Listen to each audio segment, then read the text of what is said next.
Shalom Sobat Pemenang yang dikasih oleh Tuhan. Materi renungan kita hari ini berdoa di dalam Roh Kudus yang pertama. Kita dalam kondisi peperangan rohani. Dasar renungan dari Efesus 6 ayat 1 sampai dengan 24. Inti renungan kita hari ini, Alkitab mengajarkan kepada kita untuk memiliki prinsip senantiasa bersiaga melawan iblis di dalam ketekunan kita berdoa di dalam Roh Kudus. Sobat Pemenang, ada 3 pertanyaan yang perlu kita renungkan hari ini. Yang pertama, apakah yang dimaksud Paulus bahwa perjuangan kita melawan pemerintah-pemerintah dan penguasa-penguasa di udara?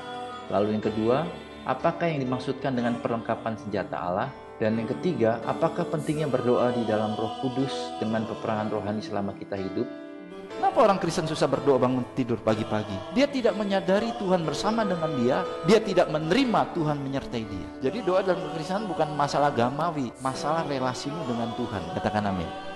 Apakah maksud Yudas dengan berdoa dalam Roh Kudus? Matius 26 ayat 39. Ini yang dimaksud oleh Yudas, berdoalah di dalam Roh Kudus. Berdoa di dalam Roh Kudus itu adalah berdoa di dalam kehendak Bapa. Katakan amin. Bukan berdoa karena kekhawatiran kita. Saudara baca dalam Matius pasal 6 mulai dari ayat pertama sampai yang terakhir, itu kan judul pertama hal berdoa. Betul ya? Lalu Yesus mengajarkan doa Bapa kami, lalu di situ tentang janganlah kamu khawatir. Kenapa? Karena kekhawatiran kita itu berarti meragukan pemeliharaan Tuhan yang sempurna. Doa ini kalau kita berdoa dengan kekhawatiran, artinya kita berdoa tanpa iman. Jadi saudara, saya ingatkan lagi, Alkitab kita itu cara bacanya beda dengan agama lain.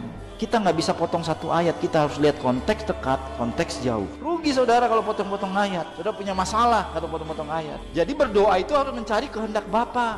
Makanya Matius 6 kan, carilah dahulu kerajaan Allah dan itu fokus yang Yesus katakan, Bapa kami yang ada di surga, dikuduskanlah namamu. Jadi saudara jangan suka potong-potong ayat deh jadi orang Kristen. Kasihan imanmu sepotong-sepotong menurut kepentingan kita. Itu celaka saudara.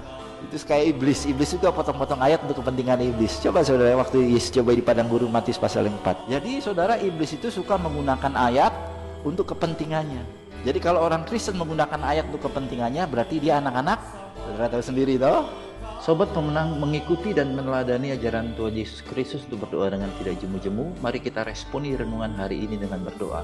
Bapa, dengan rohmu dan dalam ketekunanku berdoa di dalam Roh Kudus, mampukanlah aku bertahan dalam peperangan rohani selama hidupku. Lalu pokok doa syafaat kita hari ini berdoa bagi kesatuan NKRI, semua pejabat pemerintah, aparat keamanan, tokoh masyarakat dan tokoh agama, serta rakyat dapat saling bergotong royong membangun NKRI. Salam pemenang dalam Kristus, Tuhan Yesus memberkati.